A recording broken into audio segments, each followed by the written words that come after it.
Varicose veins కి సరైన చికిత్స కోసం సంప్రదించండి ఎవిస్ హాస్పిటల్. నమస్తే.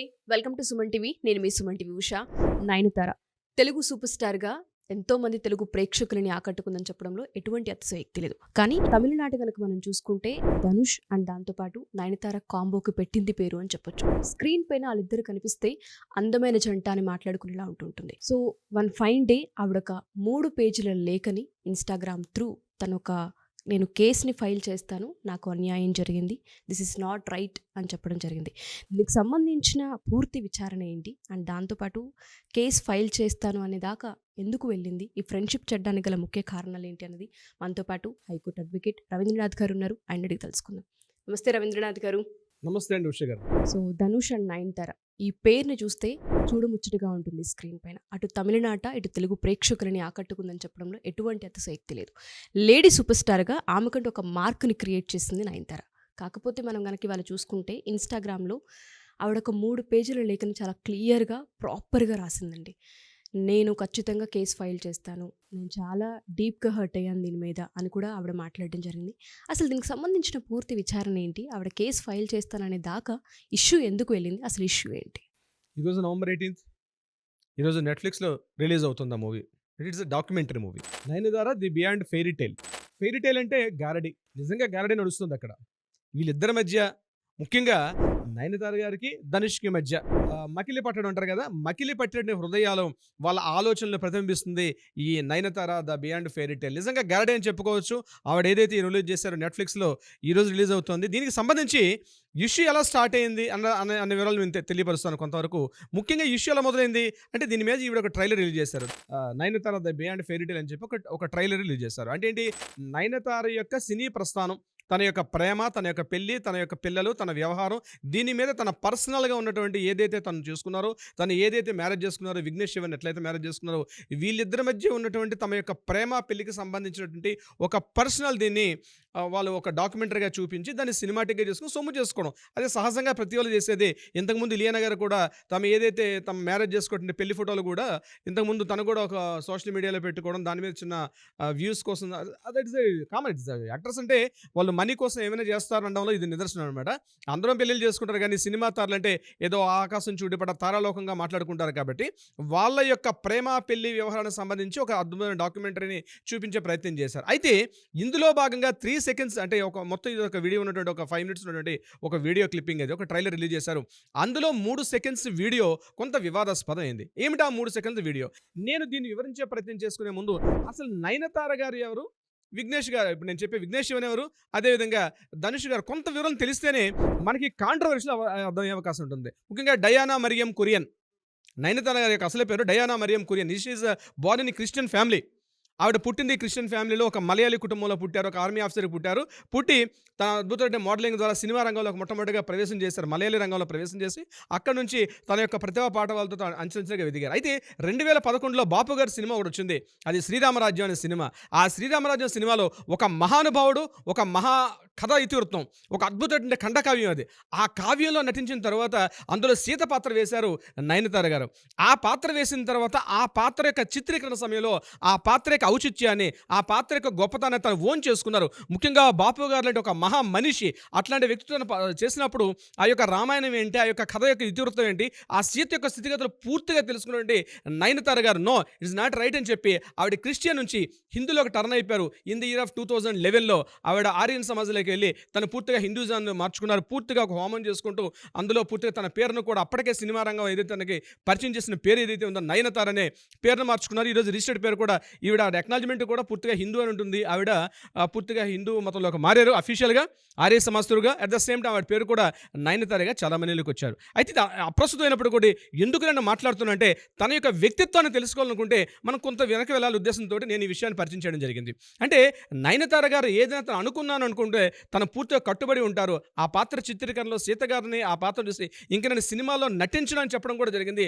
దాని తర్వాత చాలామంది ఫ్యాన్స్ లేదు ఈ పాత్ర మీకు ఎంత అద్భుతమైన ఔచిత్యాన్ని ఇచ్చిందో మీరు మీ రంగాన్ని కూడా కంటిన్యూ చేయని చెప్పి అనేక వేల మంది ఆవిడకి అప్పుడు ఇంకా ఇన్స్టా సోషల్ మీడియా లేనప్పుడు తనకు అనేక మంది ఉత్తరాలు రాసి మరలా పాత్ర చేయమంటేనే సీత పాత్రలోకి ఎలా అయితే ఒదిగిపోయారో మరలా తన సినిమా రంగంలో తను ప్రవేశం జరిగింది.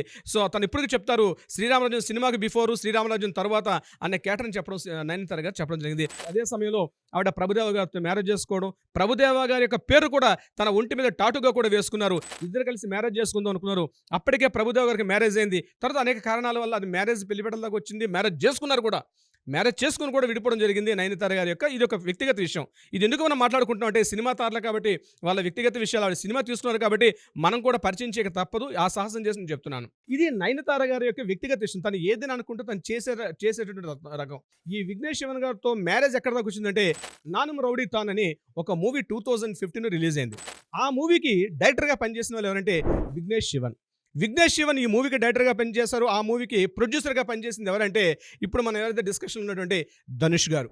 ధనుష్ గారు కూడా ఒక అద్భుతమైన నటుడు. ఆ మూవీకి ప్రొడ్యూసర్గా పనిచేసినప్పుడు యాక్చువల్గా ఆ మూవీ 2015లో కాదు 2013లోనే అదే కథ మీద గౌతమ్ మీనన్ ఎవరైతే ఉన్నారో ప్రముఖ దర్శకుడు దీనికి నిర్మాతగా గౌతమ్ మీనన్ యొక్క కొడుకైనటువంటి గౌతమ్ కార్తీక్ హీరోగా పరిచయం చేస్తూ అప్పట్లో ఉన్నటువంటి హీరోయిన్ అయినటువంటి లావణ్య త్రిపాఠి గౌతమ్ మీనన్ గారి కొడుకు గౌతమ్ కార్తీక్ ఇద్దరు కలిసి ఇదే కథ మీద నానుమ్ రౌడీ తాన్ అనేటువంటి మూవీ తీసే ప్రయత్నాలు చేశారు.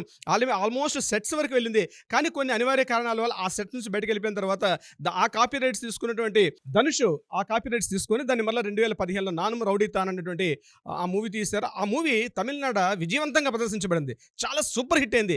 అనేక కోట్ల రూపాయలు కూడా సంపాదించి పెట్టింది. ఆ మూవీకి పూర్తిగా ఎవరైతే ప్రొడ్యూసర్ ఉన్నారో ఇక్కడ ఎలా ఉంటుందంటే సినిమా ఇండస్ట్రీ పరంగా ఒక మూవీని ప్రొడ్యూస్ చేసేటప్పుడు ఇదే కాంట్రవర్షియల్ మనం ఇంతకుముందు కూడా విన్నాం. ఇటువంటి కాపీరైట్ చట్టం మీద వచ్చినటువంటి వివాదాల మీద అప్పుడు ఎస్పీ బాలసుబ్రహ్మణ్యం గారు ఇళయరాజా గారి మీద కూడా చాలా కాంట్రవర్షియల్స్ వచ్చాయి. అంటే ఇక్కడ కాంట్రవర్షియల్ డిఫరెంట్గా ఉంటుందండి ఉష గారు. ఎలా అంటే ఒక మూవీని ప్రొడ్యూస్ చేస్తారు ప్రొడ్యూసర్.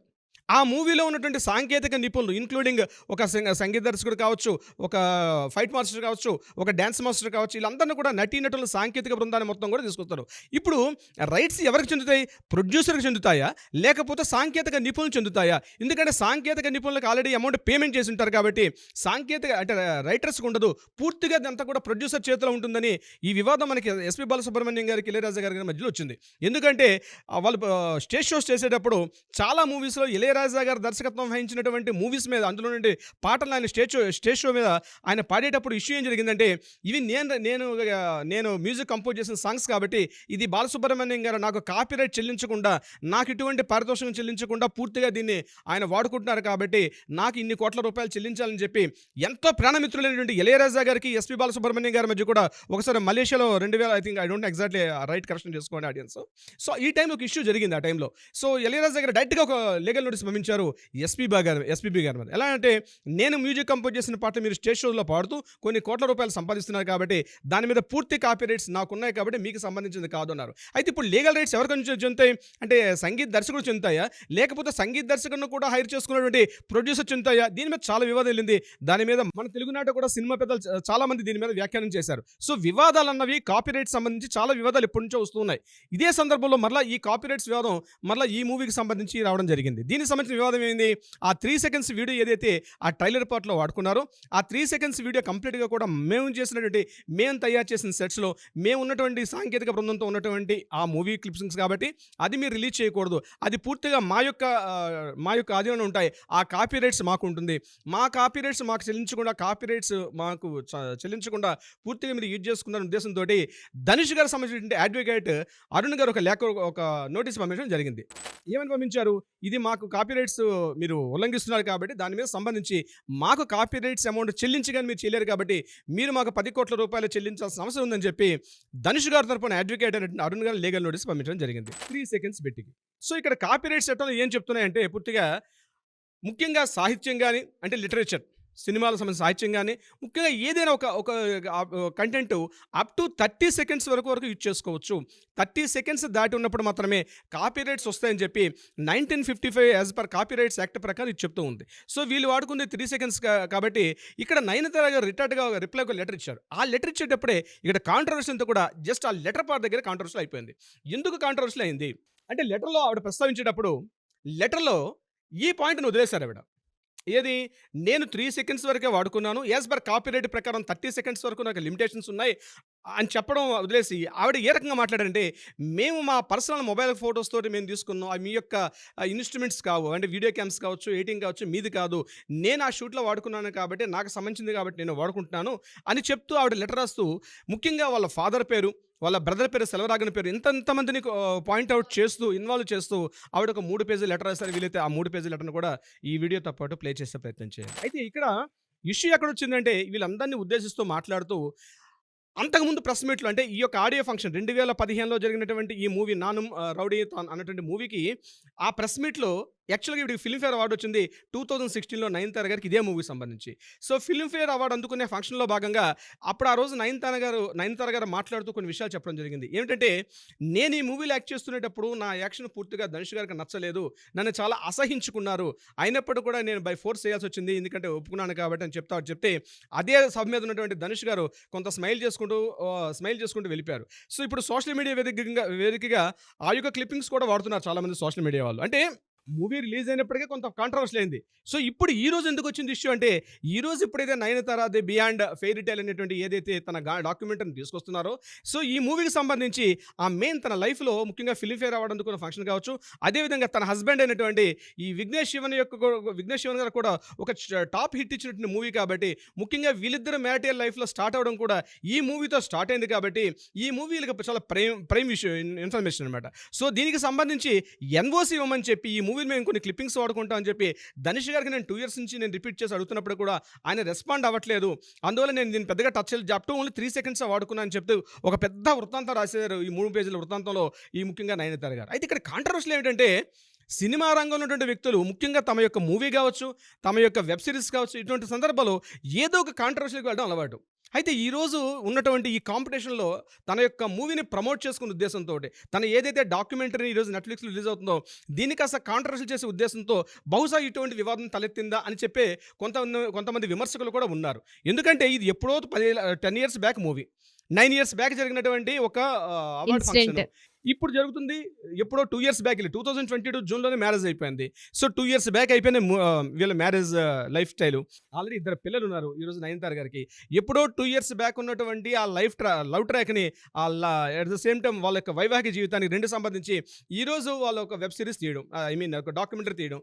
దీనికి సంబంధించిన స్టోరీ ఎప్పుడు 10 almost 10 years. 10 years back story. 9 years back Filmfare award. ఇదంతా గతంలో జరిగిపోయిన దాన్ని ఈరోజు ఆడియన్స్ మీద రుద్దే ప్రయత్నం చేస్తున్నారా? ఇదంతా ఒక కాంట్రవర్షియల్ క్రియేట్ చేసుకునే ఉద్దేశంతోటి నయనతార గారు చేస్తున్నారా అనడంలో కూడా కొంత ఏదో డౌట్‌గా ఉంది. అయితే ఏదేమైనప్పుడు కూడా లీగల్ చట్టాలు ఏం చెప్తున్నాయి అనే విషయానికి వస్తే, డెఫినెట్‌గా ధనుష్ గారు ఏదైతే రైట్ చేశారో ఈ క్వెషన్ రేపు లీగల్‌గా నిలబడే అవకాశం ఉండకపోవచ్చు. ఆయన సైడ్ సపోర్ట్ ఉండకపోవచ్చు. ఎగ్జాక్ట్‌లీ. దేనికి? నేను ఇక్కడ 2 రకాలు ఉంటాయి. హ్యుమానిటీ వాల్యూస్ వేరే ఉంటాయి. చట్టాలు వేరే విధంగా ఉంటాయి. న్యాయాలు వేరే విధంగా ఉంటుంది. చట్టం ఎప్పుడు కూడా ఏం ఆలోచిస్తుందంటే, ఇప్పుడుండే ఇష్యూని గురించి మాట్లాడుతుంది. దాని బియాండ్ లిమిట్స్ గురించి మాట్లాడదు. ఎందుకు ఇలా చట్టం చేసిన విషయం తప్పించి, ఈరోజు ఈ ఇష్యూ ఏదైతే కాంట్రవర్సీ జరిగిందో, ఈ కాంట్రవర్సీ న్యాయ పరిధిలోకి వస్తుందా రాదా? ఈ న్యాయ పరిధిలో ఎవరు వివాదంలో ఉన్నారు, ఎవరు ఉల్లంఘించాలనే విషయాన్ని తీసుకుంటుంది కాబట్టి, ఇక్కడ హ్యుమానిటీ వాల్యూస్, మానవతా విలువలు, మానవీయ కోణాలు, మానవతా దృక్పథాలు ఇవన్నీ కూడా చట్టాలు చాలా తక్కువగా ఆలోచిస్తాయి. సంఘటన యొక్క పూర్వపరాలు, సంఘటన యొక్క స్థితి ఏమిటనే విషయంలో ఆలోచిస్తారు కాబట్టి, ఈరోజు ఈ సంఘటన సంబంధించి బహుశా ధనుష్ గారికి రివర్స్ అయ్యే అవకాశం ఉంటుంది. బహుశా మనకున్నటువంటి అన్ని సమాచారం మేరకు మనం చూసినట్లయితే, ఎందుకంటే 3 సెకండ్స్ లిమిట్ వాడారు కాబట్టి, ఆ 3 సెకండ్స్ ఆ ఇష్యూ మీద కేవలం ఇక్కడ ఆ 3 సెకండ్స్ లిమిట్ ఆ డ్యూరేషన్ గురించి మాట్లాడదాం కాబట్టి, యాజ్ పర్ కాపీరైట్స్ యాక్ట్ ప్రకారం అప్ టు 30 సెకండ్స్ వరకు యూజ్ చేసుకునే అవకాశం ఉంది కాబట్టి, ఈరోజు ఆ డాక్యుమెంట్ రిలీజ్ అయిన తర్వాత ఎంత నిడివిగల వృత్తాంతం వాడారు అందులో, అంటే 3 సెకండ్స్ వాడారా, అబౌవ్ 30 సెకండ్స్ వాడారు అనేది. ఎందుకంటే మనం చూసేది ఓన్లీ జస్ట్ ట్రైలర్ పార్ట్. ఈరోజు కంప్లీట్ ఫుల్ లెంగ్త్ రిలీజ్ అయిన తర్వాత అందులో ఎంత వాడారు అనే దాని మీద ఆధారపడి ఉంటుంది. రేపు రిలీజ్ అనేది 10 crores వాళ్ళు కాంపెన్సేషన్ చేశారా, లేకపోతే ఏంటి వాళ్ళ విషయం అనేది, ఇద్దరు కలిసి కాంప్రమైజ్ అవుతారు అనేది, రకరకాల ఇష్యూస్ జరిగిన తర్వాత కాంప్రమైజ్ అవకాశాలు కూడా చాలా ఉంటాయి. దీని మీద ఈ యొక్క లెటర్ స్పందిస్తూ కొంతమంది ఆల్రెడీ ధనుష్తో యాక్ట్ చేస్తుంటే కొంతమంది హీరోయిన్స్ కూడా, కొంతమంది ముఖ్యంగా నయనతార గారికి సపోర్ట్ చేస్తూ కొంతమంది ఈ ఎక్స్లో పోస్ట్ చేయడం కూడా, ట్విట్టర్లో పోస్ట్ చేయడం కూడా కొంతవరకు మనకు కనిపిస్తుంది. ముఖ్యంగా అనుపమ పరమేశ్వరన్ గారు, అదేవిధంగా శృతి హాసన్ గారు, ఇలాంటి చాలామంది కూడా ఈవిడికి వత్తాసు పలుకుతున్నారు. ఏంటంటే, మనం ప్రతి మూవీలో చేసేటప్పుడు మనకంటూ ఒక వ్యక్తిగత స్వేచ్ఛ ఉంటుంది. మన సెల్ఫ్ ఐడెంటిటీ మనం కోల్పోతూ మనం పూర్తిగా ఒక ప్రొడ్యూసర్ చేతిలో వెళ్ళడం కరెక్ట్ కాదు అన్నట్టుగా అంటారు. కానీ యాక్చువల్గా ఏంటంటే, it's a total industry industry అండి ఉష గారు. It's total industry. అంటే ఒక మూవీని మేకింగ్ చేసేటప్పుడు ఇట్స్ ప్యూర్లీ ఇట్స్ ఎ ఫక్తు వ్యాపారం. It's a business. So business point of వ్యూలో బిజినెస్ ఎథిక్స్ ఆలోచిస్తే తప్పించి ఇక్కడ వ్యక్తిగతంగా మాకు ఉందా లేదంటే మీరు ఎప్పుడైతే ఒక అగ్రిమెంట్ సైన్ చేశారో అగ్రిమెంట్ సైన్లోనే టోటల్గా మీకు ఇవన్నీ ఉంటాయి దీనికి సంబంధించింది కూడా. ఇదే విషయం నయనతార గారి మీద చాలా ఇష్యూస్ జరుగుతున్నాయి. ఎందుకంటే నయనతార గారి మీద 2020 అనుకుంటాను ఒక పెద్ద ఇష్యూ వచ్చింది. నయనతార గారు అప్పట్లోనే చాలా 6 crores వరకు డిమాండ్ చేస్తుంటారండి ప్రతి మూవీకి. అట్ ద సేమ్ టైం తన వ్యక్తిగత అవసరాలు ఏవైతే ఉంటే కార్వాన్ కావచ్చు, లేకపోతే తనకు వచ్చినటువంటి బాడీ గార్డ్స్, తన security, at the same time తన హస్బెండ్తో కలిసి తను తిరుగుతున్న టూల్ అనేది అంతటా కూడా ఎక్స్పెండిచర్స్ అంతా కూడా టోటల్గా ప్రొడ్యూసరే బేర్ చేయమని చెప్పి నయనతార గారు డిమాండ్ చేయడం. ఆ టైంలో ప్రొడ్యూసర్స్ కమిటీ, ముఖ్యంగా తమిళనాడు ప్రొడ్యూసర్స్ కమిటీ టోటల్గా నయనతార గారిని బ్యాన్ చేసే పరిస్థితి కూడా వెళ్ళడం మనం చూసాం ఆ టైంలో. సో ఇష్యూస్ అనేవి జరుగుతూ ఉంటాయి, ఇవన్నీ కూడా కామన్గా. అయితే ఈ రీసెంట్గా ఉన్న ఇష్యూ మీద అది నయనతార గారి రాంగా, ధనుష్ గారి రాంగా అన్నది చట్టం అయితే ఇప్పుడు అందిన మన ఇన్ఫర్మేషన్ ప్రకారం అయితే నయనతార గారి సపోర్ట్గా ఉంది. బట్ రేపు ఇది కంప్లీట్గా ఈ రిలీజ్ అయిన తర్వాత అందులో ఎంత నిడివి, ఎంత టైం లెంగ్త్ ఉన్నటువంటి క్లిప్పింగ్ అనే దాన్ని బట్టి బేస్ చేసి ఉంటుంది. కాబట్టి ఇక్కడ నా వ్యక్తిగతంగా నేను కెమెరా తీసుకెళ్ళి నేను షూట్ చేసుకున్నట్టే డెఫినెట్గా వర్తించదు. ఎందుకంటే ఒక ప్రొడ్యూసరు తను ఫెయిల్ అవుతుందో సక్సెస్ అవుతుందో తెలియదు కాబట్టి డెఫినెట్గా తను అమౌంట్ పెట్టాడు కాబట్టి he has a complete right in the as a producer కానీ కంప్లీట్ రైట్స్ ఉంటాయి. ప్రతి క్లిప్పింగ్, ప్రతి ఈవెన్ సెకండ్ కూడా ఆయన ఇన్స్ట్రుమెంట్స్ వాడతాం కాబట్టి డెఫినెట్గా ఆయనకే ఆ వర్త్ ఉంటుంది ఉష గారు. చూద్దాం సార్, ఎందుకంటే మూవీ రిలీజ్ అయ్యేదాన్ని బట్టి అసలు కాల పరిమితి, టైం పరిమితి ఎంతవరకు వాళ్ళు వాడారు అన్న దానిపైన డిపెండ్ అయి ఉంటుంది. ప్రస్తుతం ఉన్న దాన్ని బట్టి కనుక చూస్తే కొంతవరకు వీడికి సపోర్ట్ కనిపిస్తుంది అన్నది వాస్తవం. ఏదేమైనా వెయిట్ చేద్దాం సార్ దాని గురించి. Thank you sir, thank you so much. Thank you so much Usha గారు. సుమన్ టీవీలో మీ పర్సనల్ అండ్ బిజినెస్ ప్రమోషన్స్ కోసం కింది నెంబర్కి కాంటాక్ట్ చేయండి.